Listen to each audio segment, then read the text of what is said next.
교회는 예배 때 박수가 잘 안 나오는 교회인데 아주 정말 하나님의 찬양함이 참 얼마나 기쁨이 되는지 느껴지는 찬양이었습니다.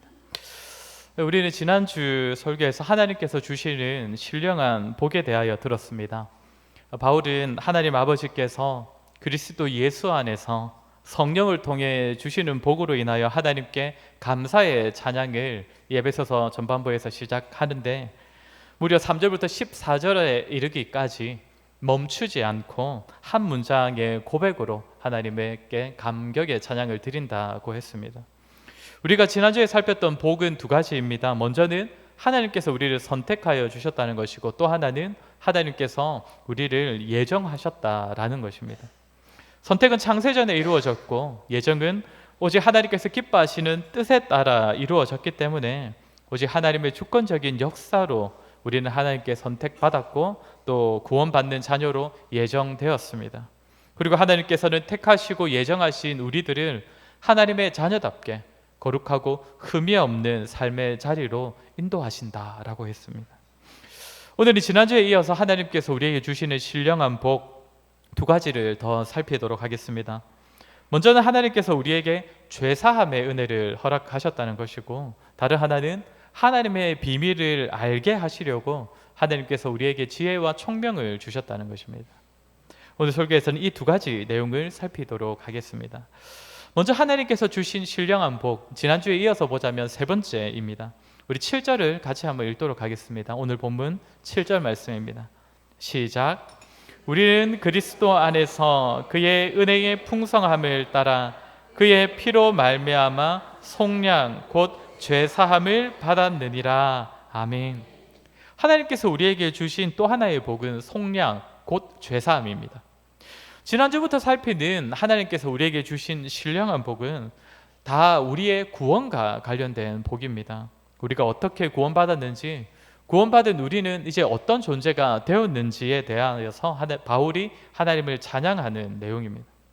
지난주에 살폈던 복들, 그러니까 우리를 선택하셔서 거룩하고 흠이 없게 하시는 것, 또 우리를 예정 가운데 하나님의 자녀로 삼아주신 것, 이것은 다 우리의 구원을 나타내는 하나하나의 요소들인데, 또 하나 우리의 구원에 있어서 아주 중요한 요소가 바로 지금 바울이 말하고 있는 속량으로 말미암는 죄사함이라는 것입니다.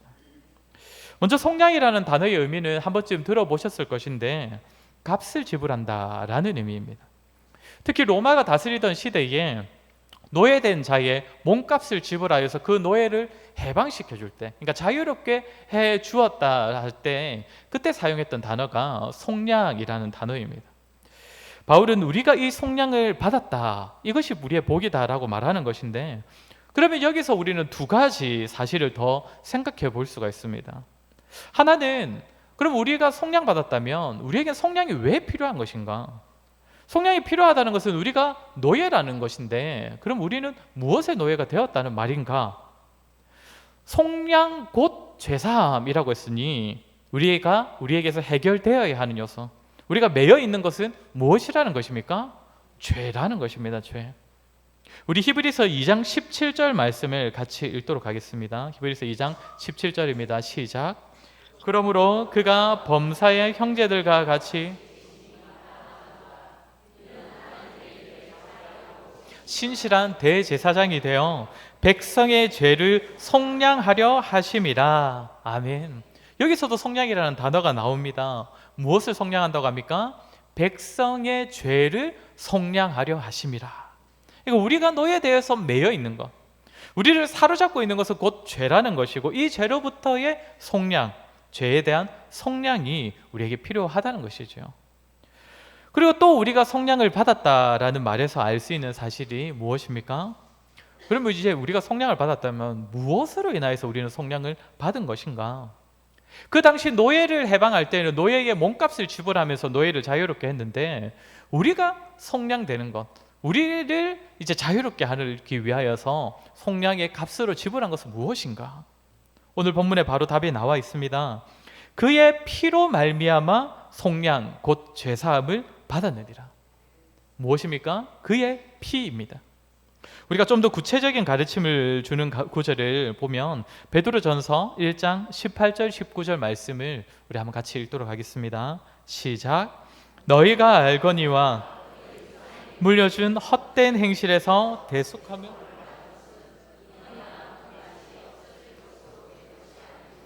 오직 흠 없고 점 없는 그리스도의 보배로운 피로 된 것이니라. 아멘. 여기서 18절에 나왔던, 앞에로 가주시면 18절에 나왔던 저 대속함, 가운데 있는 대속함이라는 단어가 속량이라는 단어와 똑같은 단어입니다. 그러니까 속량이 무엇으로 이루어졌다고 합니까? 은이나 금으로 금 같은 없어질 것으로 된 것이 아니요. 은과 금이라면 그 당시에는 세상에 존재하는 것 중에 가장 귀하고 보배로운 것을 말하는 것입니다. 가장 귀한 것. 그런데 베드로는 그런 것들이 세상에서는 죄 아무리 귀하게 여겨지더라도 결국 썩어 없어질 것들이기 때문에 그것으로는 우리의 죄를 속량할 수 없다. 그보다 훨씬 귀한 것, 오직 예수 그리스도의 피만이 우리의 죄값을 속량하여 우리를 해방시켜 주는 것이다. 그렇게 베드로는 그리스도의 피를 뭐라고 표현합니까? 보배로운 것이다 라고 표현을 하는 것입니다. 그러니까 오늘 바울이 찬양하는 이 세 번째 제목, 하나님께서 주신 신령한 복 세 번째는 우리를 속량하셔서 죄를 사하여 주셨다는 사실입니다. 이것은 사람이 이 땅에서 가질 수 있는 가장 좋은 것으로도 얻을 수 없는 복이기 때문에 오직 보배로운 그리스도의 피로 말미암아 그분의 죽으심과 그때에 흘리신 피로 인하여 우리의 죄값이 다 치러진 것이기에 이로 말미암는 우리의 구원으로 인하여서 바울은 이 복을 주신 하나님을 찬양한다는 것입니다. 그런데 오늘 이 본문을 다시 보면 바울이 이 복을 찬양하는 보다 근원적인 이유를 발견할 수가 있습니다. 그리스도의 피로 말미암는 제사함의 복이 베풀어진 보다 더 근원적인 이유는 7절 첫 줄에 나오는 대로 그의 은혜의 풍성함입니다. 아버지 하나님께서는 은혜가 풍성하시기에 오직 그리스도의 피로만 속량될 수 있는 죄사함의 복이 우리에게 주어졌다는 것입니다. 그리스도의 은혜로 말미암아. 한글 성경으로는 그의 은혜의 풍성함을 따라라고만 되어 있는데 헬라어로 보면 뒤에 이 8절에 나오는 8절을 보시면 8절 끝에 우리에게 넘치게 하사라는 표현이 나오는데 사실 이 표현도 7절의 이 은혜에 해당되는 표현입니다. 그렇게 해서 이 부분을 다시 번역을 해보면 이렇게 됩니다. 우리에게 넘치도록 주신 그의 은혜의 풍성함을 따라 우리에게 제사함의 복이 주어졌다라는 것입니다. 그러니까 바울이 여기서 하나님의 은혜를 고백할 때에 우리에게 베풀어진 은혜가 얼마나 풍성하고 많고 크신지를 찬양하고 있는 것입니다. 금과 은으로는 좋게 비교할 수 없는 오직 그리스도의 피로만 가능한 제사함의 은혜가 우리에게 주어졌으니 그 은혜는 우리에게 넘치도록 주신 은혜요, 우리에게 풍성하게 주신 은혜라고 고백하면서 바울이 찬양한다는 것입니다. 사랑하는 성도 여러분, 오늘 바울이 넘치도록 주셨다, 그리고 풍성하게 주셨다, 이 비슷한 표현을 반복해 가면서 강조하면서 찬양하는 하나님의 은혜가 저와 여러분에게도 주어졌다는 사실을 믿으십니까? 믿으시기 바랍니다. 세상에 그 어떤 값진 대가를 치르더라도 속량할 수 없는 우리의 죄를 예수 그리스도께서 친히 제사장 되시고 제물이 되셔서 드려진 그 제사로 말미암아, 거기서 흘리신 피로 말미암아 우리의 죄값을 치루어 주셨기에 하나님께서 그 피값을 받으시고 우리의 죄를 다 사하여 주셨다는 것입니다. 성도는 하나님으로부터 받은 은혜가 느껴지면, 은혜 받았다는 사실을 깨닫게 되면 자연스럽게 하나님을 찬양하게 됩니다. 우리 하나님께 감사한 마음을 가지게 되지요.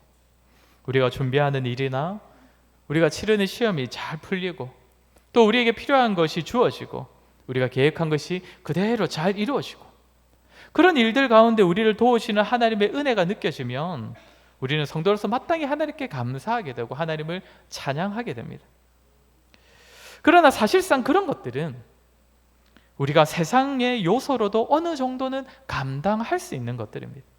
사람의 노력과 사람의 준비와 또 우리가 활용할 수 있는 도구들, 우리가 갖추고 있는 조건들, 그런 것으로도 나름대로 해낼 수 있는 일들이 우리가 세상에서 얻는 그 모든 것들이죠.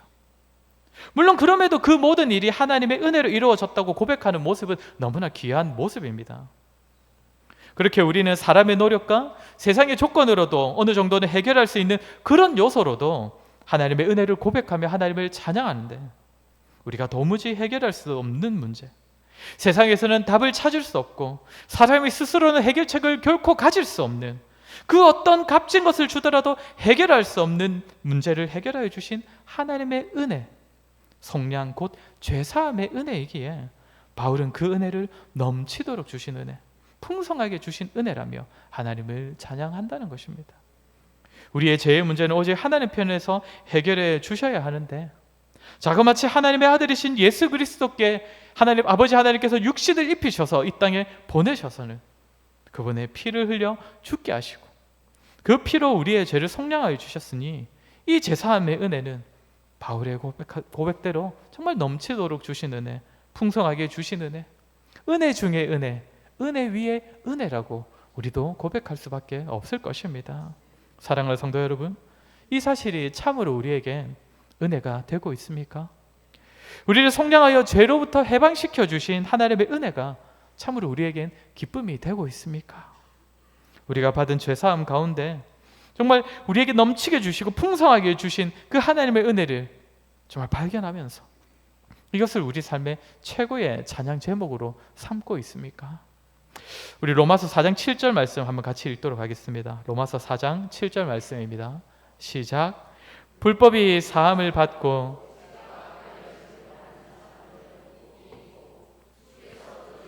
인정하지 아니하실 사람은 복이 있도다 함과 같으니라. 아멘. 이 구절은 바울이 시편 32편에 나오는 다윗의 고백을 인용한 구절입니다. 뭐라고 합니까? 죄가 가려진 자가 복이 있고 하나님께서 그의 죄를 인정하지 아니하시는 사람이 복이 있다라고 합니다.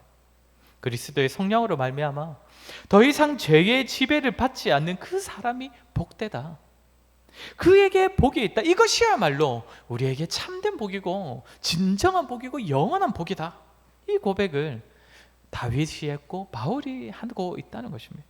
사랑하는 성도 여러분, 저와 여러분에게도 죄가 가려졌다는 사실이 정말 복이라는 그 깨달음이 저와 여러분에게도 있기를 간절히 소원합니다.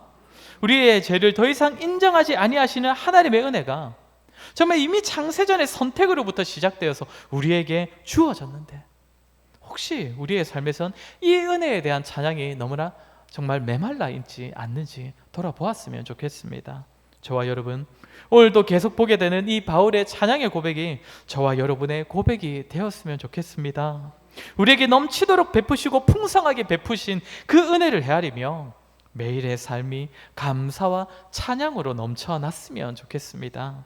또한 이 은혜가 너무나 풍성하여서 이 제사함의 은혜의 풍성함으로 말미암아 현재 우리가 원하고 바라는 것들을 이미 받은 것으로 여기고 만족하는 그러한 저와 여러분 되시기를 주의 이름으로 간절히 소원합니다. 다음으로 소개되는 복은 8절입니다. 우리 8절 같이 읽도록 하겠습니다. 시작. 모든 지혜와 총명을 우리에게 넘치게 하사. 바울이 찬양으로 고백하는 하나님께서 주시는 신령한 복 네 번째는 하나님께서 우리에게 지혜와 총명을 주셨다는 사실입니다. 8절이 이는으로 시작을 하여서 7절의 결과나 이유가 8절인 것처럼 되어 있는데 헬라어 성경으로 보면 이는이라는 표현은 없습니다. 그렇게 8절은 7절과는 이제 다른 새로운 복을 바울이 지금 찬양하는 그런 내용으로 보아야 한다는 것이죠. 지혜와 총명을 주셨다라고 합니다. 지혜와 총명은 단지 지식이 많다는 의미가 아니지요. 가진 지식을 포함하여서 그 지식을 바탕으로 바른 것들을 분별하여내고 또 분별한 것들을 삶으로 살아내는 것이 지혜와 총명입니다. 이 지혜와 총명을 하나님께서 우리에게 주셨다는 것이지요. 그런데 하나님께서 이 지혜와 총명을 왜 주시는 것입니까? 하나님께서 주시는 지혜와 총명은 사람이 스스로 가질 수가 없는 지혜와 총명이기 때문입니다. 마태복음 16장 17절 말씀 같이 읽겠습니다. 마태복음 13장 16절부터 17절 말씀입니다. 마태복음 13장 16절부터 17절 말씀 혹시 또 제가 잘못 보내드렸습니까? 제가 한번 읽어드리겠습니다. 그러나 너희 눈은 봄으로 너희 귀는 들음으로 복이 있도다. 내가 진실로 너희에게 이르노니 많은 선지자와 의인이 너희가 보는 것들을 보고자 하여도 보지 못하였고 너희가 듣는 것을 듣고자 하여도 듣지 못하였느니라. 아멘. 탁월한 선지자들과 의인들도 가질 수 없는 눈과 귀를 하나님께서 주신다라고 합니다. 즉 하나님께서 주시는 지혜와 총명은 사람이 찾거나 연구하거나 공부하고 배워서 얻을 수 있는 것들이 아니라는 것이죠. 이것은 하나님께서 직접 주셔야만 가질 수 있는 지혜와 총명이라는 것입니다. 그러면 하나님께서는 무엇을 알려주시려고, 무엇을 알게 하시려고 이 지혜와 총명을 우리에게 주시는 것입니까? 우리 9절을 같이 읽도록 하겠습니다. 오늘 본문 9절입니다. 시작. 그 뜻의 비밀을 우리에게 알리신 것이요 이 기뻐하심을 따라 그리스도 안에서 때가 찬 경륜을 위하여 예정하신 것이니. 9절에서 먼저 말하는 것은 하나님께서 우리에게 비밀을 알려주시기 위하여 지혜와 총명을 주셨다라고 합니다. 좀 전에 읽은 것처럼 하나님의 일은 알고 싶어도 알 수 있는 것이 아니기 때문에 하나님께서 지혜와 총명을 주셔야 알 수 있는 것이기 때문에 비밀이라고 표현을 하는 것입니다. 그러면 하나님께서 깨닫게 하시는 그런 비밀은 과연 어떤 것인가? 어떤 내용인가? 이것이 9절 후반부에 나오고 있습니다. 그의 기뻐하심을 따라 그리스도 안에서 때가 찬 경륜을 위하여 예정하신 것이니. 좀 말이 어려운데 경륜은 쉽게 말하면 계획 또는 다스림을 말합니다. 그러니까 하나님의 경륜이라고 하면 하나님의 계획에 따른 하나님의 다스리심, 하나님의 통치, 하나님의 일하심, 이것을 경륜이라고 한다는 것입니다. 그러니까 9절에서 말하는 하나님께서 알려주시는 비밀은 하나님께서 그리스도 안에서 이루실 일들을 말하는 것입니다. 그런데 여기서 때가 찬 경륜을 예정하셨다라고 하니 아직 완성되지는 않았지만 장차 때가 되면 완전하게 이루실 그 일들, 그것을 여기서는 비밀이라고 말하는 것이고 그것은 하나님께서 지혜와 총명을 주신 자만이 깨달을 수 있다라고 하는 것입니다. 그러면 하나님께서 지금도 일하고 계시고 때가 차면 완전히 이루실 그 일, 과연 그 일은 그럼 무엇인가? 이것이 이제 10절에 나와 있는 내용입니다. 우리 10절 같이 읽도록 하겠습니다. 시작. 하늘에 있는 것이나 통일되게 하려 하심이라. 아멘. 하늘에 있는 것이나 땅에 있는 모든 만물이 그리스도 안에서 통일되게 하시는 것이 하나님께서 현재 뜻을 가지고 세상을 다스리시는 하나님의 경륜, 하나님께서 장차 완성되게 하실 하나님의 일이라는 것입니다. 바로 이것이 하나님께서 지혜와 총명을 주신 자들에게 알게 하시는 비밀의 내용인데, 그러면 만물을 통일되게 하신다는 것, 만물이 통일된다는 것은 그럼 과연 어떤 의미이겠습니까? 우리가 통일이라는 단어는 사실 우리에게 굉장히 익숙한 단어인데 만물의 통일이라고 하니 뭔가 좀 애매하고 좀 어려운 것 같습니다. 헬라어로 통일이라는 단어는 모은다라는 뜻입니다. 모은다. 그런데 이 통일이라는 단어는 단순하게 모은다라는 의미가 아니라 두 가지의 의미를 더 포함하여 모은다라는 의미를 가지는 단어입니다. 먼저는 이 통일이라는 단어에는, 이 헬라어에는 다시라는 그런 의미가 포함됩니다. 그러니까 흩어져 있는 것들을 그냥 모으는 것이 아니라 이전처럼, 예전의 모습대로, 예전처럼 다시 모은다, 이 의미입니다. 그리고 또 하나 어떤 의미가 있냐면 머리라는 의미가 포함되어 있는 단어입니다. 이 통일이라는 단어는, 헬라어는 머리라는 단어에서 파생되는 단어입니다. 그렇기에 머리 아래 모은다라는 의미라는 것이죠. 그러니까 10절의 의미를 풀어서 말하면 때가 되면 모든 만물이 그리스도의 머리 아래, 풀어서 말하자면 그리스도의 권세 아래 다시 모여서 굴복하게 될 것이고, 9절에서 말했던 하나님의 일하심, 하나님의 경륜은 그때를 위한 것이다. 하나님 그때 그 완성을 위하여서 모든 만물이 그리스도의 권세 아래 굴복하게 되는 그때를 위하여서 하나님은 지금도 일하고 계시고 하나님께서 일하시기 때문에 그 일은 반드시 성취될 것이다. 완성될 것이다.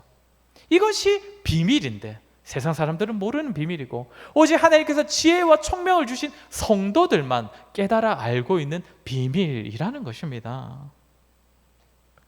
그러면 하나님께서 왜 이런 일을 하십니까? 왜 만물을 다시 모으는 일들을 하십니까? 현재 모든 만물은 본연의 위치를 잃어버렸기 때문입니다. 사람이 죄를 지었을 때 사람만 본연의 위치를 잃어버린 것이 아니라 모든 만물이 본래 있었던 자리에서 다 이탈하여서 그 질서가 다 깨어져서 흩어진 채 이 세상 가운데 존재하고 있기 때문입니다. 그렇게 현재 우리가 살아가는 이 세상은 나름대로는 균형을 갖추고 있는 것 같고 나름대로는 질서를 따라 움직여가는 것 같지만 사실 그렇지 않습니다. 모든 만물에서 불균형이 존재하고 불안정하고 깨어져 있는 모습을 우리가 너무나 쉽게 발견할 수 있지 않습니까? 지금 중국이 토네이도와 물난리가 한꺼번에 와서 지금 난리가 났다고 하죠. 엄청난 피해를 겪고 있다고 합니다. 그것이 왜 그렇습니까? 자연 만물의 질서가 다 깨어져 있기 때문입니다. 그런데 때가 되면 아버지 하나님께서 어떻게 하신다고 합니까? 그리스도 안에서 이 만물을 다 다시 모아서 하나님의 주권을 인정하고 그리스도의 권세에 굴복하는 본래 가지고 있었던 그 바른 균형과 질서대로 만물을 존재케 하신다는 것입니다. 만물이 본연의 위치로 다 돌아가서 하나님께서 처음 지으신 그대로 그 모습대로 다 모아들이신다라는 겁니다. 하나님께서 바로 이 목적을 가지고 현재 이 세상을 다스려 가신다는 것, 그것이 오늘 바울이 말하는 비밀이고 하나님께서 우리에게 지혜와 총명을 주시는 이유이며 우리에게 주신 하늘의 신령한 복이라는 것입니다.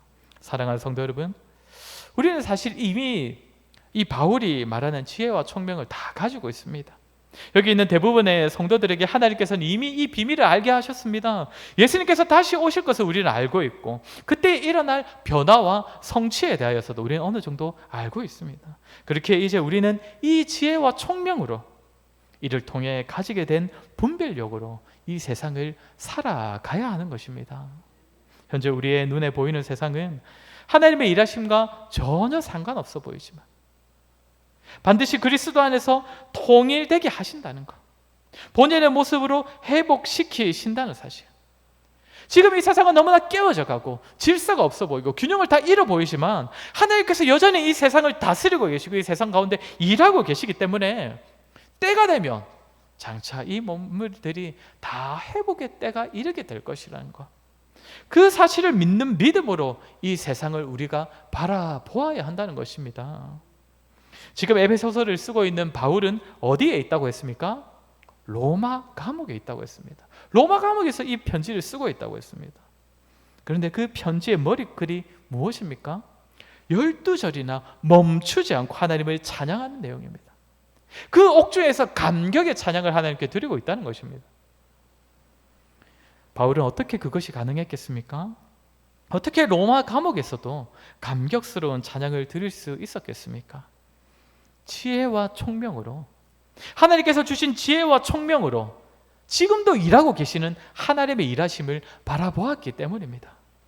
믿음의 눈으로 하나님의 경륜을 바라보았고 하나님께서 현재 세상을 다스리시는 목적을 깨달았기 때문입니다.